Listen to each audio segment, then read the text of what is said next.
Stopper le monde. Tout est en mouvement et nos cellules suivent une procédure de transformation puis de régénération. Elles naissent et meurent pour uniquement le renouvellement de toutes les autres sans exception. Demain, nous serons une fois de plus différents sur un plan cellulaire et énergétique. C'est un mouvement infini ayant pour objectif de partir d'un point de départ qui est celui de l'atome à la conscience humaine. Nous y observons une finalité qu'est notre conscience ordinaire pour finir son évolution vers une supraconscience. Ainsi, nous remarquons une loi concernant la progression de la vie sur Terre qui n'est que la manifestation de l'amour divin. C'est la division multiplicité-unicité. Il y a de la division et de la multiplicité par le pouvoir de l'unicité. Pour donner un exemple flagrant du travail de l'atome, l'hydrogène et l'oxygène vont s'unir afin de créer la molécule. Tout ce qui constitue le vivant suit le même cheminement par l'action de la division multiplicité-unicité. Mais pour faire quoi? Quel est l'intérêt de tout ce discours? Nous voulons comprendre que la matière est en quelque sorte utile pour produire de la vie et donc en finalité des consciences de plus en plus libres de mouvement, du minéral au végétal, de l'animal à l'humain. Imaginons que Dieu voudrait se contempler, et pour cela, il pense par l'intermédiaire de la matière pour créer de la vie, et pour satisfaire à cette belle opération. Il l'anime de sa propre nature. Si nous poussons l'analyse, nous observons que la matière n'est que la pensée du divin et d'une certaine manière une condensation. Ainsi, la conscience humaine est arrivée à un extrême où son libre arbitre rentre en jeu car il a le choix de s'unir à la divinité ou alors suivre la continuité de ses expériences terrestres. Il est logique d'analyser que la progression des consciences n'est que le fruit de ce très beau travail, qu'est la multiplicité et l'unicité au niveau atomique, cellulaire, tissulaire, organique ou organisme. Plus cette matière se complexifie et plus elle devient légère à la vie. Mais ce qui reste à l'homme, car la nature l'a si bien faite à sa place, c'est le dernier aspect de son évolution, c'est-à-dire l'unicité à son moi profond et divin, le je suis. Vous comprenez le sens de cet échange? Nous sommes des milliards sur la planète École, il est donc normal d'appliquer la loi, la dernière, celle de s'unir, soit se rencontrer vraiment, et au divin, qui ne font qu'un, de toute façon.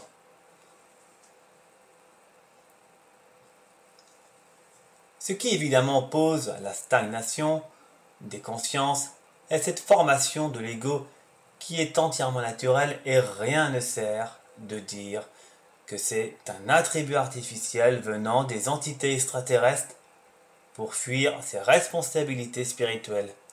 Ce n'est en aucun cas une camisole créée de façon à vous maintenir dans la dualité, mais au contraire, un parcours d'évolution vers une réalité supérieure, votre divinité. Mais nous restons comme collés à nos pensées, nos créations mentales et dans nos obsessions démesurées, puisque nous ne sommes pas encore ouverts à un nouveau genre d'existence, celle d'une immobilité intérieure, de la rencontre de soi. Ainsi, puisque la nature nous a préparé le chemin pour la constitution de notre corps physique et d'autres encore plus subtils, en passant par des étapes de naissance et de trépas successifs, dans un équilibre parfait entre le yin et le yang, et que ce mécanisme nous échappe complètement car nous n'en avons pas le contrôle. Nous ne maîtrisons donc pas la mort cellulaire, la disparition de tout, la transformation des éléments parce que cela se fait à un niveau inconscient. Ce qui va nous intéresser avant toute chose est cette disparition cellulaire qui se fait de manière inconsciente et hors contrôle de notre part, nous ne pouvons pas y intervenir.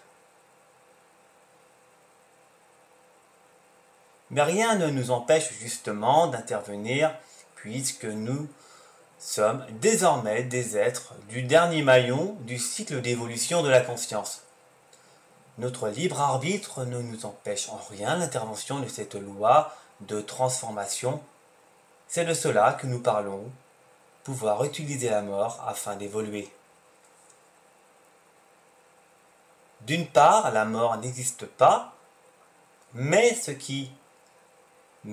n'est qu'un simple processus de transformation des énergies, rien de plus. Ce mot est désormais galvaudé et nous allons d'ailleurs le remplacer par le mot trépas, plus acceptable pour la compréhension. Tous deux suivent le même chemin, la vie.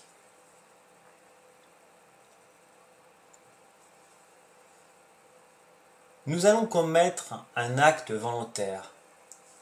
Nous ne parlons pas de suppression physique, on est bien d'accord, mais d'un évanouissement conscient de la réalité éphémère à l'instant présent. Gardons à l'esprit uniquement l'instant présent qui permet de créer l'acte vrai, véritable et spontané. Notre rapport avec lui doit être finalement constant. Cette fois-ci, nous ne faisons que d'appliquer ce que la nature ou la biologie des corps fait depuis des lustres. Nous découvrons enfin le vrai pouvoir de transformation qui est l'acte d'évanouir consciemment ce qui se trouve à l'extérieur du moi, mais aussi nos pensées, nos images, nos connus, nos croyances, nos habitudes, à une seule condition. Il en fallait une quand même. D'être attentif au mouvement des choses et de l'invisible que comportent nos pensées. On est conscient uniquement que lorsqu'on prête une attention, une importance à une certaine réalité. Cette fois, nous allons être observateurs du mouvement, de tout ce qui se passe et bouge dans nos vies à l'instant même, mais finalement, nous trépassons avant tout d'un monde illusoire et en second lieu, ce qui est le plus important, nos créations mentales. Bien souvent, nous stoppons en cours de chemin, vers le premier degré qui est celui du monde éphémère. Mais qu'est-ce que nous allons faire en pratiquant consciemment nos évanouissements des créations extérieures et intérieures? Tout simplement, nous allons en quelque sorte stopper le monde extérieur et intérieur. Nous réclamons une pause ou un silence afin d'en déterminer une analyse profonde du mouvement et d'établir une nouvelle conscience par la compréhension du mécanisme de l'ego. C'est pour cette raison, vous laissez vos lourdes valises émotionnelles de mémoire. Elles vous empêchent de voir clairement et enfin d'analyser en vous, rencontrant réellement. Mais nous avons peur de laisser tout ça, car nous ne voulons pas perdre nos habitudes au risque de ne plus avoir de sécurité d'esprit. Il se passe en général une transition pendant l'exercice où vous rencontrez pratiquement tous les symptômes de l'éveil passant par des transformations radicales. C'est pour cela qu'il faut prendre votre temps. Vous connaissez tous ces symptômes et il ne sert à rien de s'y attarder, sauf pour un moment particulier où vous vivez véritablement des malaises. Vous vous sentez partir et paraissez inconscient au vu des autres, mais pourtant vous êtes parfaitement lucide dans votre intérieur. C'est une mini-transition, mini-mort, représentant la disparition d'un corps noir véritablement pour laisser définitivement un corps de lumière. Ne vous inquiétez pas de ce phénomène et ne résistez surtout pas au risque d'attarder le moment de la percée. L'accompagnement pendant cette transition implique une canalisation de la lumière spirituelle par des exercices de respiration consciente. Il y a tout un tas d'informations pour ce genre de pratique, mais l'essentiel est de garder à l'esprit que ce n'est qu'un moyen pour faire progresser les cellules dans une nouvelle intégration des énergies totales. Car seule la compréhension par une observation directe du mouvement libère la souffrance. Mais dans tous les cas, figure la canalisation des énergies lumineuses qui est très importante et permet une réalisation de l'éveil sans oublier évidemment le chemin de la lucidité passive. Tout dépend de l'importance que vous lui attribuez, si c'est une fuite de vous-même ou un outil de travail. L'objectif est la réussite d'une immobilité ou un silence de l'esprit car par une claire conscience lumineuse. C'est la supraconscience que nous développons dans l'instant présent par un contact direct, sans l'intermédiaire de la pensée puisque son fonctionnement est compris en toute lucidité et sans jugement possible. Au final, notre grand divin a fini sa belle mission où le but est enfin les belles rencontres entre lui et nous. Après tout, lui aussi a besoin de grandir par l'accroissement de nouvelles âmes dans son royaume, le grand tout. Telle est la loi de l'amour, par l'intermédiaire de la pensée divine, de la division, nous évoluons tous vers l'unicité.